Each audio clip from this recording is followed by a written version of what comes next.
चलिए देखिए, तो आज हम लोग मैट्रिक्स स्टार्ट कर रहे हैं। तो मैट्रिक्स का कुछ छोटी मोटी बातें जान लिया जाए। जैसे मैट्रिक्स, जिसको हम लोग हिंदी में क्या बोलते हैं? आव्यूह बोलते हैं, आव्यूह। ठीक है। तो मैट्रिक्स में कुछ ऐसी छोटी मोटी जो चीज़ है जो हम लोग को यूज में उतना आता नहीं, लेकिन फिर भी थोड़ा जान ले तो बेटर होगा। तो देखिए, सबसे पहले जान लीजिए कि ये जो ब्रैकेट दिया गया है इसका कोई काम नहीं है, लेकिन इसको अच्छा लगने के लिए हम लोग ब्रैकेट देते हैं। ठीक है। इसको हम कह सकते हैं ये मैट्रिक्स को डिनोट करता है। ठीक है। तो इसमें 11, 12, 13, 21, 22, 23, ये कैसे 21, 22 आ रहा है, 11, 12, ये सब हम बतलाएंगे। ये जो डिनोट, वैसे देख लीजिए, ये जो डिनोट किया जाता है ना, आई और जे से डिनोट किया जाता है। ठीक है। 0 नहीं रखा जाता है, 1 से स्टार्ट किया जाता है। तो आई का मान अगर 1 रखिएगा, जे का मान 1 रखिएगा तो 11 ही ना होगा। अगर आई का मान 1 रखिएगा, जे का मान 2 रखिएगा तो 12 ही ना होगा। आई का मान 1 रखिएगा, जे का मान 3 रखिएगा तो 13 ही ना होगा। समझ में आ रहा है? फिर आई के जगह पर अगर 2 रखते हैं और जे के जगह पर 1 रखिएगा तो 21 होगा। देख रहे हैं? तो ये इसी तरह डिनोट किया जाता है। ठीक है। अब देखिए, जैसे इसको हटाते हैं, तो अब ध्यान दीजिएगा,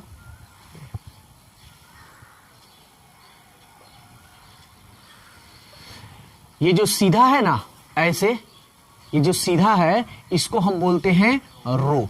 हिंदी में बोलते हैं पंक्ति। तो हिंदी बहुत कम ही यूज करते हैं, ज्यादा इंग्लिश से हम लोग बोलते हैं। ठीक है। ये भी आपका क्या हो गया? रो। ठीक है। ये ऐसे जब सीधा रहेगा खंभा की तरह, तो ये मेरा हो जाएगा कॉलम। कॉलम, जिसको स्तंभ भी बोलते हैं। कोई दिक्कत है?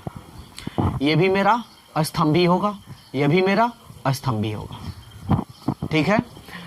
ये जो रो है ना, इसको हम लोग हिंदी में एक और भाषा के नाम से हम लोग जानते हैं, जिसको हम लोग बोलते हैं क्षैतिज, जिसको हिंदी में हॉरिजॉन्टल बोलते हैं। ठीक है ना। तो ये तो आप जान गए। इसका भी एक नाम है, इसको भी हम बोलते हैं एक और नाम से स्तंभ। सॉरी, स्तंभ तो लिख दिया ना, उद्ग्रह।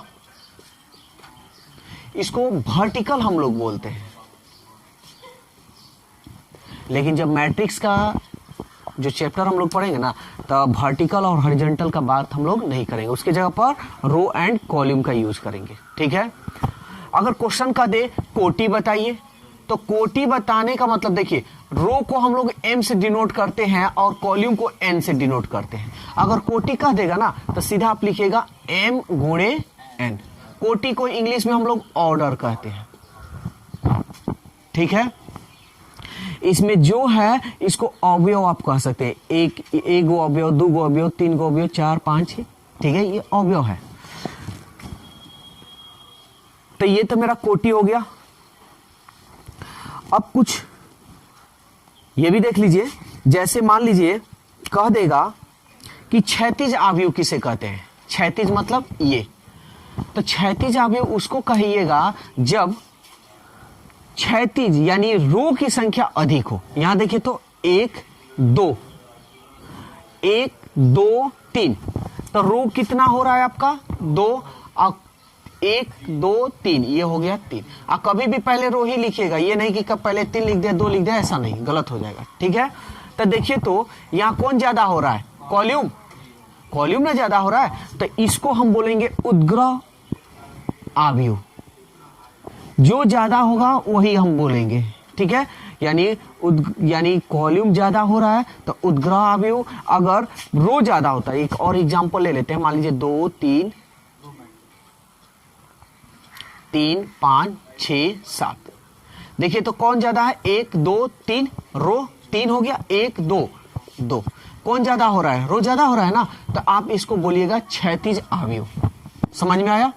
और जब यहां देखिए, यहां कौन ज्यादा हो रहा है? 3 ना, यहाँ 1 2 1 2 3, यानी कॉल्यूम ज्यादा हो रहा है, इसलिए आप कहिएगा उद्ग्रह अस्त, उद्ग्रह अवयव। बोलिए। ये सब का नाम नहीं लेना है, क्षैतिज और उद्ग्रह का नहीं, इसका कोई मतलब नहीं है। और वो का नाम है पंक्ति और केवल जब ये हम लोग चैप्टर बनाएंगे, एक्सरसाइज बनाएंगे, तो केवल रो और कॉलम का ही डिस्कस किया जाएगा। ये छोटी मोटी बातें हैं जो हम बता दे रहे हैं, ठीक है ना। अब एक और होता है विकर्ण अवयव, ठीक है।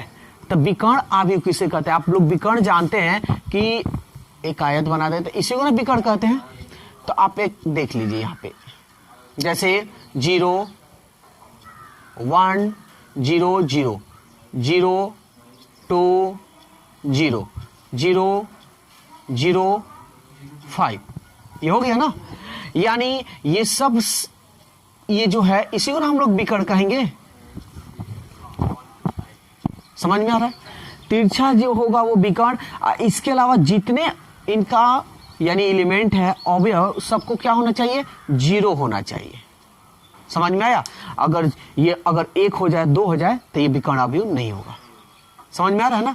यानी सात तिरछा वाला सब आपका विकर्ण हो जाएगा, उसके अलावा जितना अवयव होगा वो सब 0 होना चाहिए, तो उसको क्या आप कहिएगा? विकर्ण अवयव। यहां तक बोलिए, कोई दिक्कत है तो विकर्ण अवयव समझ में आ गया आप लोगों को। अब विकर्ण अवयव के बाद से एक और देख लीजिए,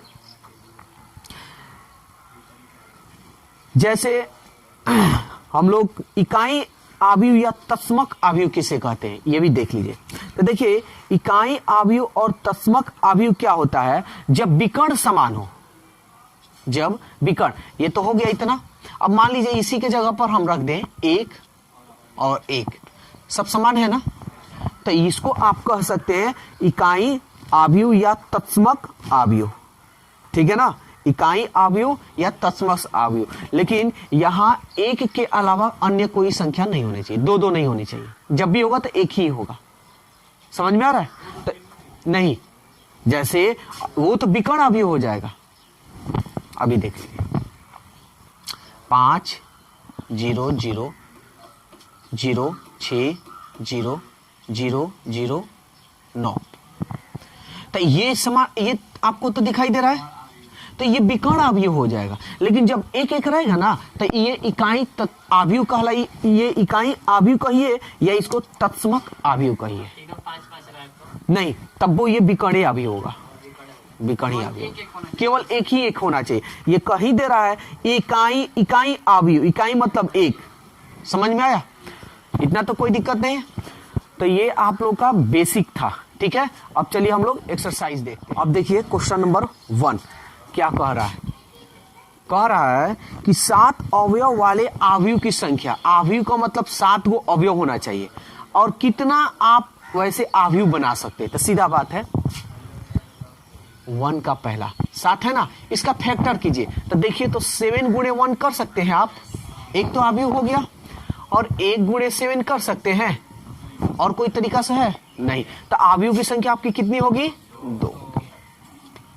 दूसरा नंबर भी बता दे, बन जाएगा, चाहे देख लो 6 नंबर, सॉरी कह रहा 6 अवयव वाले अवयव की संख्या यानी 6। तो पहले हम लिख सकते हैं इसको 2 3 6, 1 अवयव, 3 दूनी 6, 2 अवयव, और 6 एकम 6, 1 गुणे 6, और कोई तरीका है? कितने अवयव बना सकते हैं आप? बोलिए, कोई दिक्कत है तो। दूसरा नंबर भी हम लोग देखते हैं, यहीं पे कह रहा है कि 5 अवयव है। पहला नंबर है 5 अवयव है, तो कोटि की अवयव की संभव कोटियां क्या है? तो कोटि इसी को ना कहते हैं जी, तो कर दीजिए। तो 5 है, तो कोटि क्या है? कोटि पूछ रहा है, तो कोटि आप क्या लिख सकते हैं? 5 गुणे 1 लिख सकते हैं। समझ में आ रहा है? 1 गुणे 5 लिख सकते हैं, और कोई तरीका है कोटि लिखने का? और ये भी आपका कोटिये है। समझ में आ रहा है? कह रहा है 2 गुणे 3 अवयव बनाए, यानी 2 गो क्या होना चाहिए? 2 गुणे 3 2 क्या होना चाहिए, रो होना चाहिए, और 3 क्या होना चाहिए, कॉलम होना चाहिए। तो कह रहा है ए आई जे इक्वल आई प्लस 2j, यही ना कह रहा है। तो देखिए 2 गुणे 3 का आव्यूह हम लोग बनाते हैं। आव्यूह यहां देखिए हम थोड़ा डायरेक्ट करेंगे।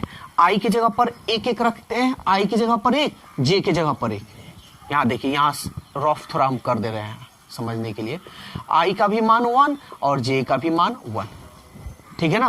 तो रखिए, तो यहाँ पे 11 ही ना होता है, 11 होगा, 12 होगा, यानी कितना, 2 गो रो होना चाहिए और 3 गो कॉलम होना चाहिए। तो 13 कर देते हैं, 21, 22, 23, ये 1 2 हो गया, 1 2 3। बोलिए यहां तक कोई दिक्कत है? तो अब ये जो जो मान है ना, इसमें रखते हैं हम लोग। देखिए 1 रखिएगा तो 1, और 1 रखिएगा तो 2 एकम, यहां देखिए सॉल्व कर दे रहे हैं। ये 1 प्लस 1 रखिएगा तो 2 एकम 2, तो 2 और 1, तो यहां पे आकर आ गया 3। समझ में आया?